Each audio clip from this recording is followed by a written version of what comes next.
Assalamu alaikum dear students. Today we are going to study our new colligative property that is elevation in boiling point. इससे पहले आपने देखा हमने एक colligative property already discuss की थी जिसका नाम था relative lowering of vapor pressure. आपको पता है हम colligative property उन properties को कहते हैं जो कि डिपेंड करे amount of solute present in a solution पे कि एक सोल्यूशन में कितना सोल्यूट ऐड हमने किया है उस पर डिपेंड करता है। तो आज की जो कॉलिगेटिव प्रॉपर्टी हम डिस्कस करेंगे that will B elevation in boiling point. Elevation in boiling point इसको हम डेल्टा टीबी से डिनोट करते हैं। इसको सबसे पहले हम डिफाइन करते हैं। आपके एग्जाम में तीन तरह के क्वेश्चंस बनते हैं एलिवेशन इन बॉइलिंग पॉइंट पे। एक तो सिंपली हमें we have to define what elevation in boiling point is. Second we have to prove whether this elevation in boiling point is a colligative property और not. And third thing जो हम elevation in boiling point से करेंगे वो है molecular mass of solute को हम determine करेंगे with the help of elevation in boiling point. तो एलिवेशन इन बॉइलिंग पॉइंट को डिफाइन करने से पहले सबसे पहले मैं बॉइलिंग पॉइंट को डिफाइन कर देता हूं। बॉइलिंग पॉइंट आप समझिएगा अच्छे से। बॉइलिंग पॉइंट वो टेम्परेचर है, you know that when we heat any liquid, जब हम किसी लिक्विड को हीट करते हैं एक क्लोज्ड सिस्टम में, क्लोज्ड सिस्टम में जब भी हम किसी लिक्विड को बेटा हीट करते हैं तो हीट करने की वजह से यहाँ पे बहुत सारे वेपर्स बन जाते हैं लिक्विड के में। तो अब जब ये जितना ज्यादा हीट आप ज्यादा दोगे उतना ही ज्यादा वेपर बनेगा और सिस्टम क्लोज्ड है, वेपर बाहर नहीं निकल सकता। और जितना आप हीट दोगे उतना ही ज्यादा ये वेपर नीचे फिर आके इस अपने लिक्विड सरफेस के ऊपर ऊपर जो है वेपर प्रेशर एक्सर्ट करेगा।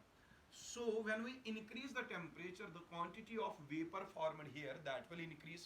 जब क्वांटिटी ऑफ वेपर ज्यादा होगी बेटा उतना ज्यादा इंक्रीज होगा यहाँ पे वेपर प्रेशर। अब आपको एक चीज पता है, बाहर सराउंडिंग में भी एक प्रेशर एक्सर्ट होता है that is called as atmospheric pressure. बाहर भी एक प्रेशर है that is called atmospheric pressure जो कि एयर का प्रेशर है जो बाहर है सराउंडिंग्स में। तो अंदर से कौन सा प्रेशर अप्लाई हो रहा है? वेपर प्रेशर अप्लाई हो रहा है जो कि लिक्विड के वेपर्स एक्सर्ट कर रहे हैं अपने ही लिक्विड सरफेस पे। आप बेटा जितना ज्यादा हीट दोगे उतना वेपर ज्यादा बनेगा, जितना वेपर ज्यादा बनेगा उतना ही वेपर प्रेशर भी एक्सर्ट होगा। और मैं कह रहा हूं बॉइलिंग पॉइंट वो टेम्परेचर है जिस पे एक लिक्विड का वेपर प्रेशर जो अंदर से एक्सर्ट हो रहा है vapour pressure,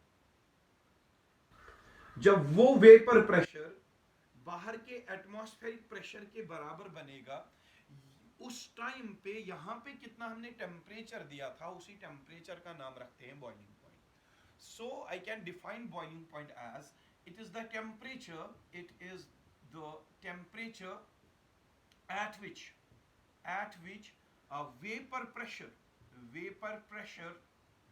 of liquid or vapor pressure of solution, या मैं कह सकता हूं vapour pressure of liquid that becomes equal to external atmospheric pressure. याद रख लीजिएगा ये चीज, यानी कि वो टेम्परेचर जिसपे लिक्विड का अपना वेपर प्रेशर बाहर के एटमॉस्फेरिक प्रेशर के बराबर बन जाए उसी टेम्परेचर का नाम रखते हैं हम बॉइलिंग पॉइंट।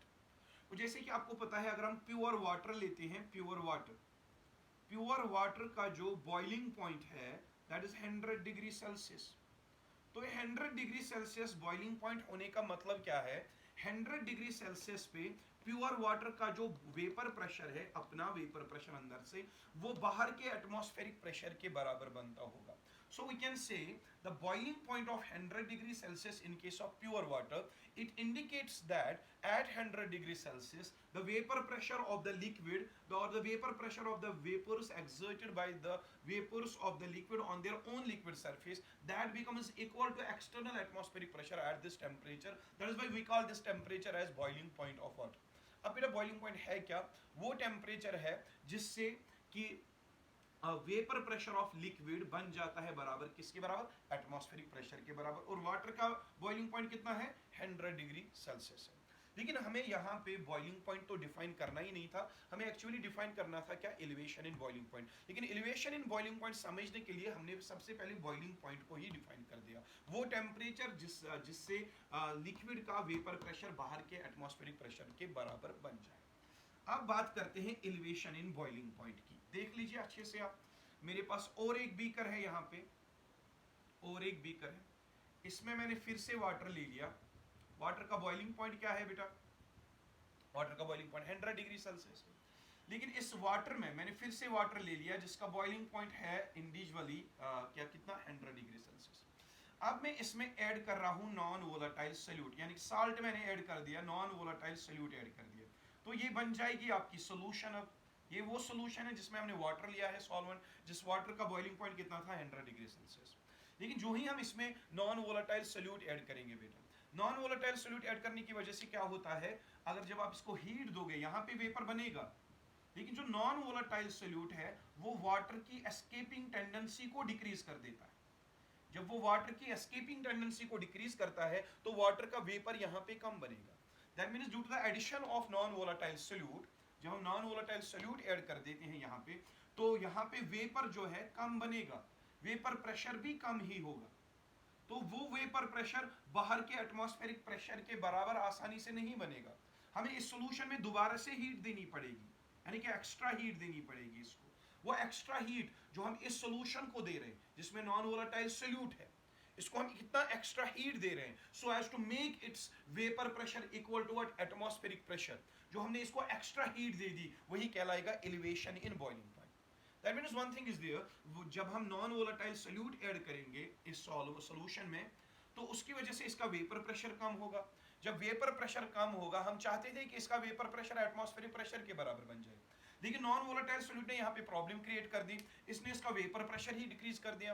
तो उस वेपर प्रेशर को दोबारा एटमॉस्फेरिक प्रेशर के बराबर बनाने के लिए हमें वाटर को फिर से हीट करना पड़ेगा, यानी कि इसका बॉइलिंग पॉइंट अब 100 डिग्री सेल्सियस नहीं रहेगा, 100 डिग्री सेल्सियस से ज्यादा रहेगा। वही इसका बॉइलिंग पॉइंट कितना ज्यादा हो जाएगा, इसका बॉइलिंग पॉइंट कितना ज्यादा हो जाएगा by the addition of non volatile solute. इस प्योर सॉल्वेंट का बॉइलिंग पॉइंट, अब प्योर सॉल्वेंट इस सॉल्वेंट का बॉइलिंग पॉइंट जिसमें नॉन वोलेटाइल सॉल्यूट है, इसका बॉइलिंग पॉइंट कितना इंक्रीज होगा as compare to pure water, वही कहलाएगा इसका एलिवेशन इन बॉइलिंग पॉइंट। यानी कि इसका जो बॉइलिंग पॉइंट है, जिसके बदले में टीबी लिख लेता हूं, TB boiling point of this water containing non volatile solute, वो बॉइलिंग पॉइंट हायर होगा। किससे हायर होगा? प्योर वाटर के बॉइलिंग पॉइंट से, यानी कि 100 डिग्री से हायर होगा।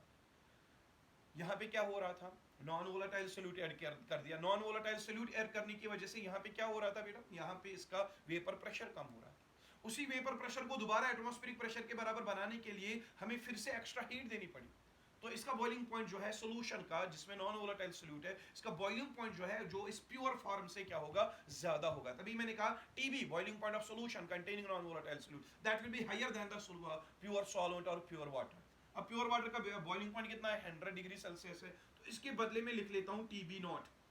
TB naught is the boiling point of pure water और pure solvent, whereas TB is the boiling point of solution containing non-volatile solute, जो कि हायर होगा।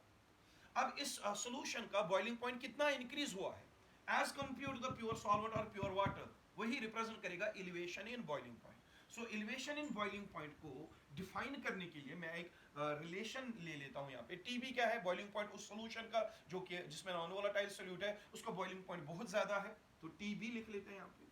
और टीबी नॉट क्या है, बॉइलिंग पॉइंट प्योर सॉल्वेंट का, प्योर वाटर का, तो इसमें से हम टीबी माइनस टीबी नॉट करते हैं। Difference between the boiling point of solution containing non-volatile solute and the boiling point of pure solvent, the difference between their boiling points, that is delta TB, that delta TB represents elevation in boiling point। अगर मान के चलिए water का boiling point कितना है, 100 degree Celsius है, उसमें हमने नॉन वोलेटाइल सॉल्यूट ऐड कर दिया, नॉन वोलेटाइल सॉल्यूट ऐड करने की वजह से उसका वेपर प्रेशर कम हो गया सॉल्वेंट का, वो वेपर प्रेशर दोबारा से एटमॉस्फेरिक प्रेशर बढ़ाने के बराबर हमें फिर से हीट देनी पड़ी।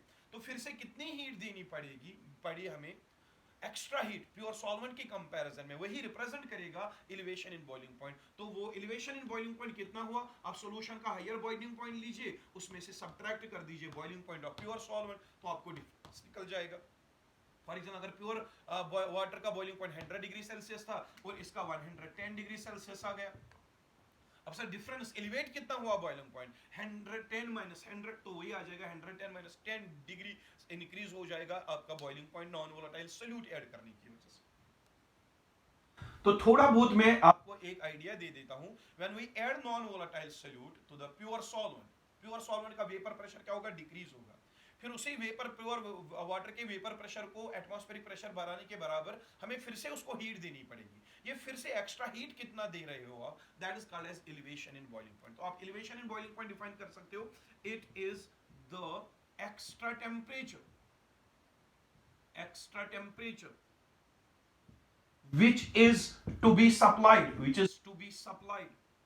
जो हम सप्लाई कर रहे हैं, which is to be supplied to the solution containing non-volatile solute, वो खुद से लिख लेना, which is to be supplied to the solution containing non-volatile solute so as to make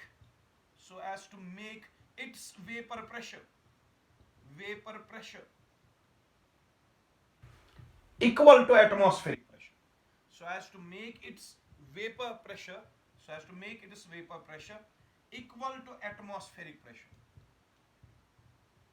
उस सॉल्यूशन में जिसमें नॉन वोलेटाइल सोल्यूट ऐड कर दिया है, उसको आप कितना एक्स्ट्रा टेम्परेचर दे रहे हो, उसका वेपर प्रेशर बाहर वाले एटमॉस्फेरिक प्रेशर बनाने के बराबर।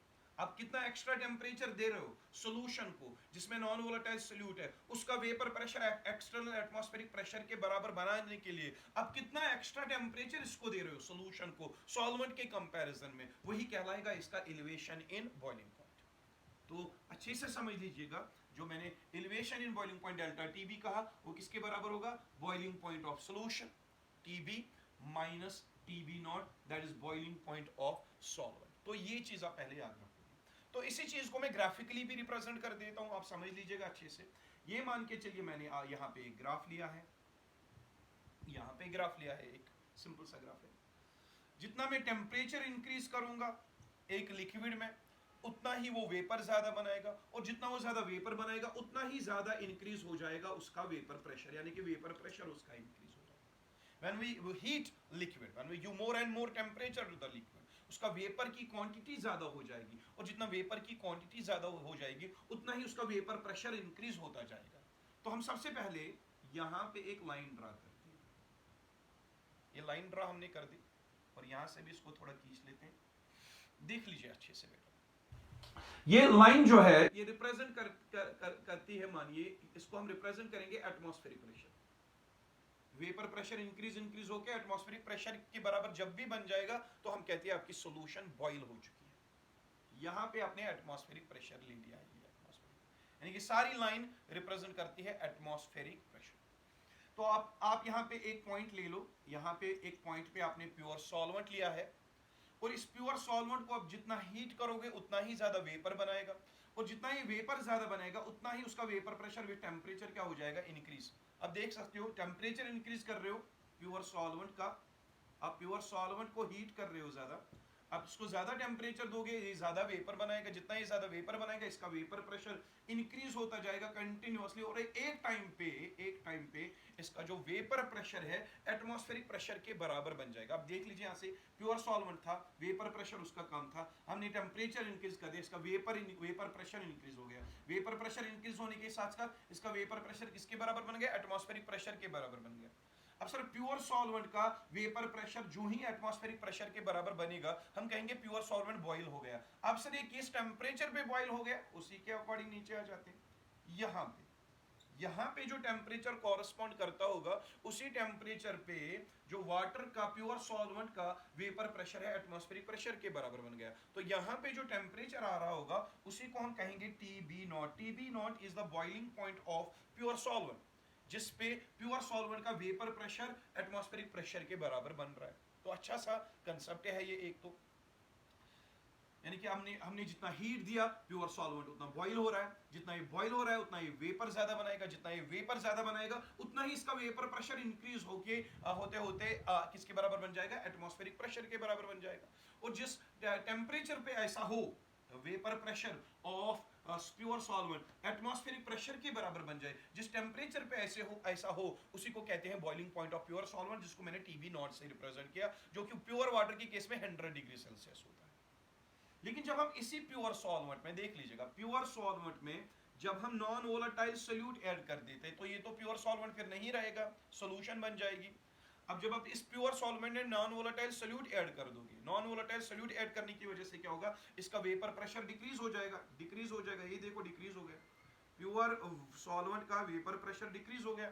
सर क्यों डिक्रीज हो गया? क्योंकि हमने इसमें नॉन वोलेटाइल सोल्यूट ऐड कर दिया।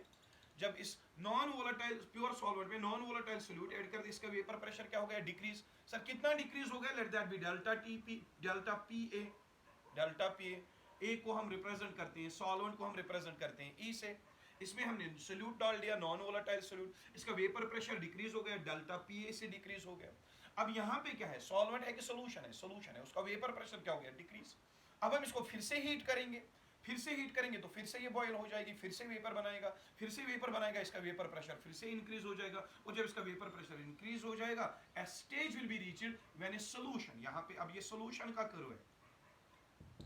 प्योर सॉल्वेंट में आपने नॉन वोलेटाइल सोल्यूट ऐड कर दिया, सोल्यूट ऐड करते करते इनका वेपर प्रेशर डिक्रीज हो गया, तो सोल्यूशन का वेपर प्रेशर डिक्रीज्ड है, तो उसको हमने फिर से हीट दे दिया, टेम्परेचर इंक्रीज कर दिया, इसका बॉइलिंग हो जाएगा सोल्यूशन का। जब सोल्यूशन का बॉइलिंग हो जाएगा तो ये वेपर ज्यादा बनेगा और इसका वेपर प्रेशर इंक्रीज होते होते किसके बराबर बन जाएगा? एटमॉस्फेरिक प्रेशर के बराबर बन जाएगा। तो यहाँ पे आपकी सोल्यूशन जो है बॉयल हो रही है, तो इसी से नीचे आ जाते हैं। सोल्यूशन इस वाले टेम्परेचर पे बॉयल हो रही है, ये जो टेम्परेचर यहाँ पे है, it is the boiling point, that temperature at which the boil vapor pressure of solution becomes equal to atmospheric pressure। यहाँ पे जो टेम्परेचर होगा उसी का नाम पड़ेगा TB। TB will be called as boiling point of solution। तो TB not पे वेपर प्रेशर प्योर सॉल्वेंट का एटमॉस्फेरिक प्रेशर के बराबर बन रहा है, तो TB not is the boiling point of pure solvent. लेकिन TB वाले टेम्परेचर पे सॉल्यूशन का वेपर प्रेशर एटमॉस्फेरिक प्रेशर के बराबर बन रहा है, तो TB is the boiling point of solution here. तो कहने का मतलब है, यहां पे आप देख सकते हो अच्छे से, इस डायरेक्शन में टेम्परेचर इंक्रीज हो रहा है, TB यहां पे लेस है, TB लेस है, प्योर सॉल्वेंट का बॉइलिंग पॉइंट कम है। लेकिन जो ही हमने pure solvent non volatile solute add कर दिया, इसका बॉइलिंग पॉइंट TB के बदले क्या आ रहा है? TB नॉट आ रहा है, यानी कि इंक्रीज हो रहा है बॉइलिंग पॉइंट। वो प्योर सॉल्वेंट का बॉइलिंग पॉइंट कम है, प्योर जो सोल्यूशन है उसका बॉइलिंग पॉइंट ज्यादा है। इस सोल्यूशन का बॉइलिंग पॉइंट कितना ज्यादा है इससे, that is the difference TB minus TB not, जिसको हम डेल्टा TB कहते हैं। यही delta TB minus TB not, यही रिप्रेजेंट करेगा change in boiling point of solution by the addition of non volatile solute। और उसी change in boiling point of solution जितना भी होगा ये इंक्रीज हो रहा है। आप देख लीजिए, प्योर सॉल्वेंट का बॉइलिंग पॉइंट कम था, सॉल्यूशन का बॉइलिंग पॉइंट ज्यादा है, तो सॉल्वेंट और सॉल्यूशन के कंपैरिजन में सॉल्यूशन का बॉइलिंग पॉइंट इंक्रीज हुआ है। सर कितना इंक्रीज हुआ है? वही रिप्रेजेंट करता है डेल्टा TB, उसी को हम नाम रखेंगे एलिवेशन इन बॉइलिंग पॉइंट। तो ये तो ग्राफिकली आ गया यहाँ पे, लेकिन इस ग्राफ के हिसाब से ये elevation in boiling point temperature हमें कितना एक्स्ट्रा देना पड़ रहा है सॉल्यूशन को, सॉल्वेंट के कंपैरिजन में सॉल्यूशन को कितना एक्स्ट्रा टेम्परेचर देना पड़ रहा है? एक्स्ट्रा, यहां से यहां तक सॉल्वेंट के कंपैरिजन में सॉल्यूशन को कितना एक्स्ट्रा टेम्परेचर हम दे रहे हैं इसको बॉईल करने के लिए, वही एक्स्ट्रा टेम्परेचर कहलाएगा elevation in boiling point. Sir ये एलिवेशन इन बॉइलिंग पॉइंट कितना आएगा? ये डिपेंड करता है सोल्यूट ऐड करने की वजह से डिप्रेशन कितना आ रहा था। जितना यहां से सोल्यूट ऐड करने की वजह से डिप्रेशन इन वेपर प्रेशर ज्यादा होगा, उतना ही आपको एलिवेशन इन बॉइलिंग पॉइंट भी ज्यादा होगा।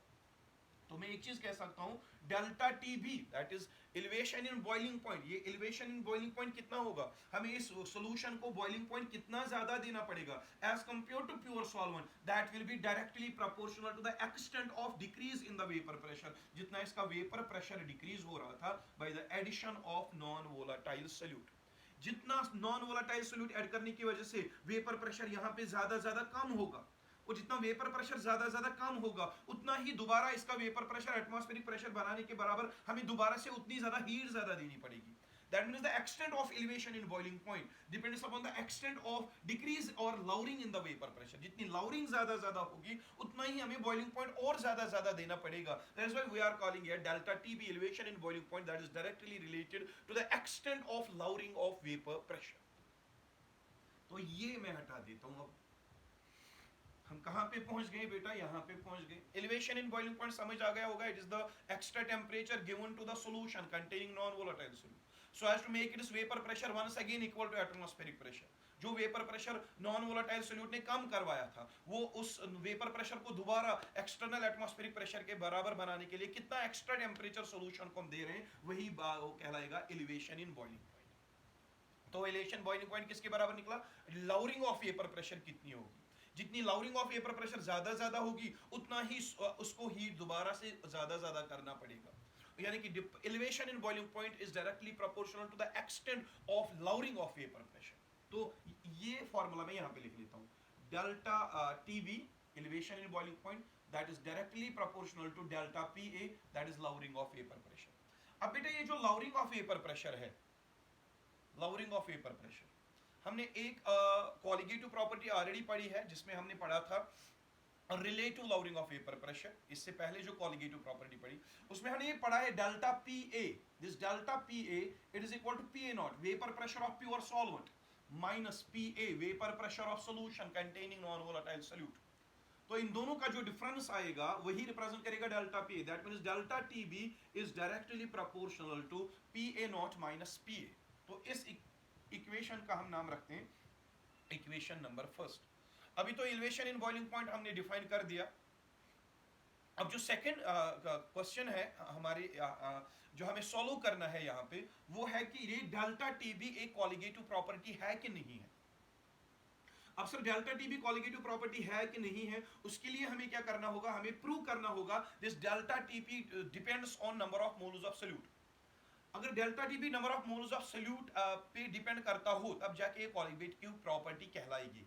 अगर उस पे नहीं डिपेंड करती हो number of moles of solute पे तब ये कोलिगेटिव प्रॉपर्टी नहीं है। तो we are going to prove whether this is colligative property of not और नॉट। तो वही हम प्रूव करेंगे। देख लीजिए कैसे, देख लीजिए ये जो डेल्टा टीबी है एलिवेशन इन बॉइलिंग पॉइंट किसके प्रोपोर्शनल निकला, लॉवरिंग ऑफ वेपर प्रेशर के प्रोपोर्शनल निकला। बट हमने जो ऑलरेडी एक फॉर्मूला पढ़ी थी फ्रॉम रोल्ट्स लॉ, मैं इसे लिख लेता हूं from Raoult's law. From Rolte's law, we have one special formula that is PA naught minus PA divided by PA naught.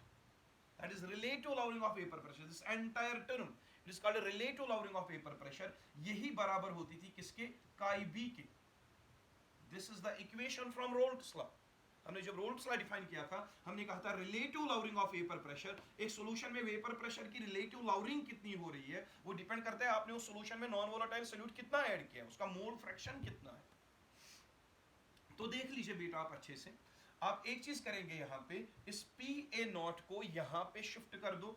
तो यहाँ पे फॉर्मूला क्या आ जाएगी आपकी, P A nought minus P A divide क्या था पी ए नॉट, उसको यहां शिफ्ट करके यहां पे आ जाएगा P A nought into chi B. यार ये आपकी इक्वेशन समझ आ रहा है आपको, P A nought minus P A divide by P A nought that was equal to chi B. P A nought को यहां शिफ्ट कर दिया तो this P A nought minus P A is equal to P A nought chi B. हम दिमाग में एक चीज रखिएगा, हमें प्रूव करना है delta TB is a colligative property that is it depends upon number of moles of solute, वो हमें प्रूव करना है। तो हम यहां पे पहुंच गए। एक चीज जो है ये P A not is the vapour pressure of solvent in pure form. जब भी नॉट इस्तेमाल हो it represents pure form of solvent. P A not is the vapour pressure of pure solvent जो जिसका वैल्यू कांस्टेंट होगा। जब इसका value constant होगा तो इसको हटा ही देते हैं, तो P A nought minus P A that will be directly proportional to chi B. अब इसका नाम इक्वेशन सेकंड रख दो, आप इक्वेशन सेकंड रख दो। तो मैं एक चीज करूंगा, इक्वेशन नंबर फर्स्ट और इक्वेशन नंबर सेकंड को आप कंपेयर कीजिए। Delta TB is directly proportional to lowering of vapour pressure, whereas lowering of vapour pressure is directly proportional to mole fraction of solute. तो इसका मतलब है एक चीज कर सकते हैं हम by comparing equation first with equation second. इन दोनों इक्वेशंस को कंपेयर करके मैं यहां पे लिख सकता हूं डेल्टा टीबी जो कि ये वाला है किसके प्रोपोर्शनल है, lowering of vapour pressure. Lowering of vapour pressure किसके प्रोपोर्शनल है, काई बी के। That means delta TB will also be directly proportional to chi B. जब ये इसके डायरेक्टली प्रोपोर्शनल है तो ये इस पे डिपेंड करता है, तो डेल्टा टीबी भी इस पे ही डिपेंड करेगा। तो by combining equation first and second और comparing these two, by comparing these two we will get delta TB is also directly related to chi b mole fraction of solute। तो इन दोनों को हटा देते हैं, देख लीजिए बेटा। अब डेल्टा TB किसके प्रोपोर्शनल निकला, chi b के प्रोपोर्शनल निकला। तो हमें एक चीज बेटा पता है, पहले एक चीज करते हैं प्रोपोर्शनलिटी को हटा देते हैं। Delta TB that will be equal, proportionality हटा के k कांस्टेंट आएगा k इनटू chi b। ये जो यहाँ पे फॉर्मूला आ रही है इसको मैं फॉर्मूला नंबर थर्ड रिप्रेजेंट करता हूँ डेल्टा टीबी। हमें प्रूव क्या करना है, delta TB is a colligative property. But for proving that delta TB must be directly proportional to number of moles of solute NB. How can we prove that? See, this K here, it is called as boiling point constant. Boiling point constant. This K is called as boiling point constant. और एक चीज आप समझ लिया, chi B is mole fraction of solute. ये जो chi B है, mole fraction of solute, you know that it is equal N B, number of moles of solute, divided by N A plus N B. Mole fraction of solute, that is equal to number of moles of solute to the total number of moles present in solution, number of moles of solvent plus number of moles of solute. That is the total number of moles present in solution. अब एक चीज करिए, काई B का value आप इस equation third में substitute कीजिए, तो आपके पास कौन सी फॉर्मूला आएगी? Delta T B that will be equal K into chi B के बदले वो वैल्यू सब्स्टिट्यूट कर दीजिए, N B divided by N A plus N B आ गए. ये आपकी इक्वेशन आ रही है. तो इसको मैं हटा देता हूं, इसको मैं हटा देता हूं, यहां पे पहुंच गए हम. Delta T B is equal to K into N B divided by N A plus N B. लेकिन मैं यहां पे एक चीज लिख लेता हूं, for dilute solutions, dilute solutions जो होती है, वो सॉल्यूशंस, डाइल्यूट सॉल्यूशंस जो होती है, वही सॉल्यूशंस आइडियल बिहेव करते हैं. तो मैं लिख सकता हूं, for dilute solutions which behave ideally, N B is very very less than N A. Dilute solutions के लिए बेटा, जो डाइल्यूट सॉल्यूशन हम किसे कहते हैं? जिसमें सोल्यूट कम हो, सॉल्वेंट बहुत ज्यादा हो, और एन बी बहुत कम हो एन ए से. Hence it can be neglected in denominator. इस NB को यहां पे मैं नेग्लेक्ट कर देता हूं डिनोमिनेटर में, क्योंकि डाइल्यूट सॉल्यूशन जो कि आइडियली बिहेव करते हैं, जो कि थोड़ा बहुत आइडियल बिहेवियर शो करते हैं. आपको एक चीज पता होगा, कॉलिगेटिव प्रॉपर्टीज जो है वो प्रॉपर्टीज होती है कौन सी सॉल्यूशंस की? आइडियल सॉल्यूशंस की या डाइल्यूट सॉल्यूशंस की. डाइल्यूट सॉल्यूशंस में सोल्यूट कम होता है सॉल्वेंट के कंपैरिजन में, तभी मैंने लिखा NB is very very less then Na. तो इस NB जब कम है Na के कंपैरिजन में, बहुत कम है इसके कंपैरिजन में, तो NB को मैं डिनोमिनेटर में यहां पे कैंसिल कर सकता हूं, नेग्लेक्ट कर सकता हूं. तो हमारी फार्मूला क्या आएगी फिर? हमारी फार्मूला क्या आएगी? Delta TB that will be equal K into NB divided by Na. Sir आपने यहां पे Na लिख लिया, NB नहीं लिखा यहाँ पे, क्योंकि NB का वैल्यू डाइल्यूट सॉल्यूशंस में बहुत कम होता है, तो इसलिए मैं इसको डिनोमिनेटर में हटा देता हूं, इसको मैं यहाँ पे नहीं लिखता. तो यहाँ पे आ गई हमारी ये वाली इक्वेशन, और इस इक्वेशन का हम नाम रखते हैं बेटा क्या? Equation number 4. सी एज पर इक्वेशन नंबर 4 क्या हम प्रूव करेंगे, देख लीजिएगा अच्छे से. तो यहां पे हम इस इक्वेशन से ये प्रूव करेंगे कि एलिवेशन इन बॉइलिंग पॉइंट एक कॉलिगेटिव प्रॉपर्टी है कि नहीं है, वो हम इससे प्रूव करेंगे. देख लीजिए. What is K here? K is a boiling point constant. Its value is constant for a particular solution. What is Na? Na is the amount of solvent present in the solution, number of moles of solvent in this. इसका value fixed होगा. For a given solution, the Na is also constant and K is also constant. When both the terms of constant, we can say therefore delta TB is directly proportional to NB. ये भी constant है, ये भी constant है, constant को हटाओ, proportionality आएगी. Delta TB will be directly proportional to this NB. आप देख लीजिए यहाँ पे बेटा, what was delta TB? Elevation in boiling point. किसके प्रोपोर्शनल आ रही है? एनबी के प्रोपोर्शनल आ रही है. जितना आप number of moles of solute ज्यादा लोगे सॉल्यूशन में, उतना उसका वेपर प्रेशर ज्यादा कम होगा. वो वेपर प्रेशर जितना ज्यादा कम होगा, उतना उसको एक्स्ट्रा हीट देनी पड़ेगी, उतना उसका एलिवेशन इन बॉइलिंग पॉइंट ज्यादा आएगा. तो एलिवेशन इन बॉइलिंग पॉइंट किस पे डिपेंड कर रहा है? Number of moles of solute पे. वो प्रॉपर्टी सॉल्यूशन की, वो property elevation in boiling point जो डिपेंड करती है on the number of moles of solute, उसी प्रॉपर्टी को हम नाम देते हैं कॉलिगेटिव प्रॉपर्टी. तो यहां पे मैं लिख सकता हूं, hence delta TB is a colligative property. तो ये आपको प्रूव हो गया है क्वेश्चन नंबर सेकंड, जो कि था पहला क्वेश्चन था define elevation in boiling point, तो सेकंड क्वेश्चन क्या था, प्रूव दैट डेल्टा टीबी यानी कि elevation in boiling point is a colligative property. तो कॉलिगेटिव प्रॉपर्टी वो प्रॉपर्टी होगी जो कि number of moles of solute पे डिपेंड करे। तो ऐसे ही यहां पे आप देख सकते हो delta TB also depends on number of moles of solute, hence we have proved that it is a colligative property. तो ये हो गया आपका प्रूव। हटा देते हैं। तो हम अपनी इक्वेशन अभी जो थी इक्वेशन 4 जो थी, delta TB was equal to, एक तो आ गया delta TB directly proportional to NB, उससे पहले वाली इक्वेशन जो थी delta TB is equal to K into NB divided by N A. यही वो इक्वेशन है जिससे डेल्टा टीबी डायरेक्टली निकलता है किसे, एनबी से। जितना number of moles of solute ज्यादा लोगे उतना सॉल्यूशन का वेपर प्रेशर कम होता जाएगा, जितना उसका वेपर प्रेशर कम होता जाएगा दोबारा उसका वो वेपर प्रेशर एटमॉस्फेरिक प्रेशर के बराबर बनाने के लिए आपको एक्स्ट्रा हीट देनी पड़ेगी, उतना ही एलिवेशन इन बॉइलिंग पॉइंट ज्यादा आएगा। तो ये है आपकी इक्वेशन। आपके दो पार्ट्स क्लियर हो गए इस क्वेश्चन के। एक तो ये पार्ट है कि एलिवेशन इन बॉइलिंग पॉइंट क्या चीज होता है, वो हमने डिफाइन कर दिया। दूसरा पार्ट जो था क्वेश्चन का, prove that elevation in boiling point is a colligative property, वो भी हमने प्रूव कर दिया। अब एक और पार्ट आता है इसमें, that is determination of molecular mass of solute. आप एलिवेशन इन बॉइलिंग पॉइंट से, कॉलिगेटिव प्रॉपर्टी से, एलिवेशन इन बॉइलिंग पॉइंट से कैसे सोल्यूट का मॉलिक्यूलर मास डिटरमाइन कर सकते हैं। तो यहां पे मैं थर्ड पार्ट लिख लेता हूं इस क्वेश्चन का, third part, determination of MB. Sir what is MB here? MB is molecular mass of solute. Determination of MB, molecular mass of solute, with the help of delta TB. Delta TB. Molecular mass of solute हमें determine करना है with the help of delta TB. Sir elevation in boiling point के values से आप कैसे molecular mass of solute MB determine कर सकते हो? It is the third question which can be asked in your exam related to elevation in boiling point. Elevation in boiling point determine करने के बाद हम कैसे एलिवेशन इन बॉइलिंग पॉइंट से molecular mass of solute determine कर सकते हैं? तो ये थर्ड पार्ट आएगा क्वेश्चन का, देखते हैं कैसे सॉल्व करते हैं। एक चीज बेटा यहाँ पे जो NB है, we know that NB is equal to WB divided by MB, यहाँ पे लिख लेता हूं मैं, NB जो है that is equal to WB divided by MB.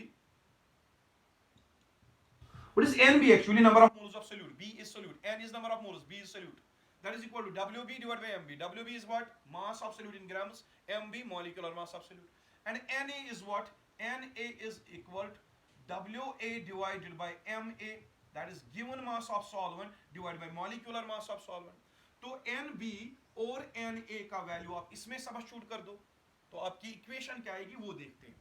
I will write it as delta TB will be equal to K into NB के बदले क्या लिखोगे? WB divided by MB whole divided by NA के बदले क्या लिखोगे? WA divided by MA। तो ये आ गई आपकी इक्वेशन, समझ रहे हो? तो इसको रब कर देते हैं, आप अच्छे से देख लीजिएगा इसको, ये वाली टर्म जो है, ये वाली टर्म इसको ऊपर कर दो आप, तो delta TB will be equal to K into WB divided by MB। जब ये ऊपर जाएगा it will be like MA divided by WA। ये आपकी इक्वेशन आ रही है। Delta TB is equal to K, boiling point constant, into given mass of solute, molecular mass of solvent divided by molecular mass of solute into mass of solvent in grams और kg जो दिया गया हो। एक चीज करते हैं, हम इस इक्वेशन को मल्टीप्लाई करते हैं 1000 से और इसको डिवाइड भी करेंगे 1000 से। हमें MB डिटरमाइन करना है। MB डिटरमाइन करने के लिए कोई ऐसी फॉर्मूला चाहिए जिससे हम आसानी से molecular mass of solute determine कर सकते हो। यहां पे तो फॉर्मूला आ रही है, लेकिन इस फॉर्मूला को हम मल्टीप्लाई और डिवाइड करेंगे 1000 से। देख लीजिएगा, delta TB is equal to K, यहां पे है मैंने K लिख लिया, इस MB को इसके साथ में लिख लो, MA को, सॉरी K है यहां पे बॉइलिंग पॉइंट कांस्टेंट, इस MA को मैंने K के साथ लिख लिया, तो डिवाइड कर देंगे आप 1000 इंटू, यहां पे और क्या बच रहा है? WB बच रहा है, और आपने डिवाइड किया 1000 से, तो यहां पे मल्टीप्लाई भी करो 1000 से, तो यहां पे एम बी है, यहां पे डब्ल्यू ए है। आप देख लीजिए, अगर आप इस 1000 और 1000 को कैंसिल करोगे, वापस वही फार्मूला आएगी आपको, ठीक है। Now see towards this term, K is boiling point constant, इसका वैल्यू फिक्स्ड है। M A is molecular mass of solvent, solvent का मॉलिक्यूलर मास भी फिक्स्ड होता है, and 1000 is a fixed number. ये तीनों टर्म्स जो है यहाँ पे K into M A divided by 1000, ये सारा टर्म जो है एक कांस्टेंट को रिप्रेजेंट करता है। के भी कांस्टेंट है, एम ए भी कांस्टेंट है, 1000 भी एक कांस्टेंट है। तो तीनों इनका जो रेशो आएगा वो रेशो भी कांस्टेंट होगा। उसी रेशो के बदले में लिख लेता हूं के बी लिख लेता हूं। तो यहां पे ये हटा के, ये सारा कंसेप्ट हटा के यहां पे मैंने के बी लिख लिया। अब के बी किसके बराबर है? K into M A divided by 1000, और इसी के बी का नाम रखते हैं हम ebullioscopic constant. This Kb is called as an ebullioscopic constant, special constant एक है इबुलियोस्कोपिक कांस्टेंट। किसके बराबर है K B? K into M A divided by 1000, वही कांस्टेंट रिप्रेजेंट करता है इबुलियोस्कोपिक कांस्टेंट, ठीक है।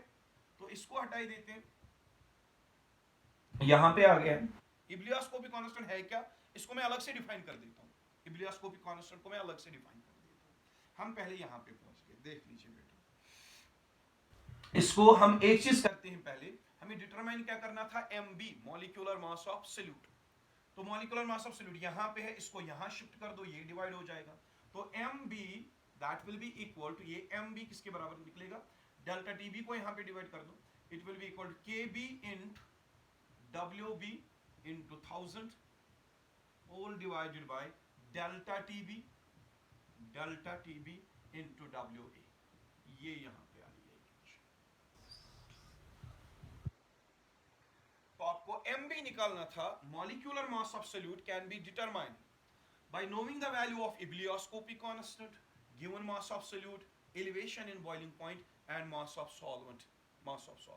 ये सारी वैल्यूज अगर आपको पता हो, सर एक चीज यहां पे है, गिवन मास ऑफ सोल्यूट दिया गया होगा न्यूमेरिकल प्रॉब्लम में, गिवन मास ऑफ सॉल्वेंट भी दिया होगा न्यूमेरिकल प्रॉब्लम में, डेल्टा टीबी हम मालूम कर सकते हैं टीबी माइनस टीबी नॉट के फॉर्मूला से। अब यहाँ पे जो प्रॉब्लम आ रही है, केबी कैसे मालूम करें सर? इबुलियोस्कोपिक कांस्टेंट का वैल्यू हमें जरूर चाहिए, तभी जाके हमें एमबी निकलेगा। सर ये केबी कैसे हम डिटरमाइन कर सकते हैं? तो इसलिए हमारा जो नेक्स्ट टॉपिक रहेगा that will be ebullioscopic constant. So in our next lecture we will be going to discuss about ebullioscopic constant. ये चीज आप याद रख लीजिएगा। इबुलियोस्कोपिक कांस्टेंट हमें क्यों डिस्कस करना है? क्योंकि हमें मॉलिक्यूलर मास ऑफ सॉल्यूट चाहिए। Molecular mass of solute determine करने के लिए डब्ल्यू बी हमें चाहिए, वो दिया होगा न्यूमेरिकल प्रॉब्लम में, डब्ल्यू ए चाहिए, वो भी दिया गया होगा, एंड डेल्टा टी बी जो है elevation in boiling, that is TB minus TB naught, TB दिया गया होगा, टीबी नॉट दिया होगा, डेल्टा टीबी निकाल सकते हैं।